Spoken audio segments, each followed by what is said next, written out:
The risk posed by the Eurozone is like the elephant in the corner of the circus, and Michel Barnier and his colleagues are like the clowns trying to hide it with a big black cloak, a legal expert has said. Barney Reynolds, a partner at Shearman & Sterling LLP, and a specialist in financial services law made his remarks after the launch of his new paper, Managing Euro Risk, in which he spells out why the world needs to be wary of the way the EU manages its monetary union. And he told Express.co.uk the Bank of England currently plays a crucial role in keeping tabs on the euro area, stressing the importance of the bloc agreeing to abide by UK rules, rather than vice versa, after the end of the year. He said, economists talk about the doom loop whereby the whole system can choke on itself, which is why someone needs to look at the system as a whole to make sure the entire system is safe. And at the moment, after leaving, they are saying, no, you've got to do exactly what we say, we're going to control you, you must jump to our tune, which is absurd when we're the ones managing this risk.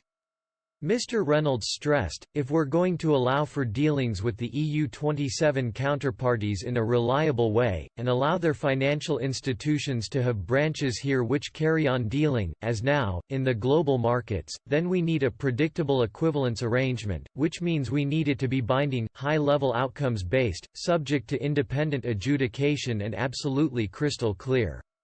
And he stressed the alternative would be extremely unpalatable for Brussels. He explained, if we were to have to address this with the Americans and call a halt to all the EU's current dealings, it is going to cause the most awful outcomes for the EU's economy. Mr. Reynolds deployed a colorful metaphor to make his point, saying, this is the elephant in the room. It's like being at the circus with some clowns in the corner noisily sweeping up elephant dung, and then there is a black cloak over the elephant and they are pretending it is not there. As for whether EU Brexit negotiator Michel Barnier and his colleagues were aware of the gravity of the situation, Mr. Reynolds said, is it deliberate? Or is it just accidental? My belief is they don't appreciate the full situation themselves.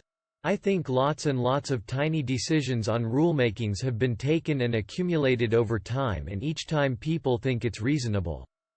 But when you look at the whole grand reveal, the whole thing, it's extraordinary. I don't think there was a group of people under a cloak somewhere that was secretly beavering away thinking we can get away with this one. If their negotiators were aware of it,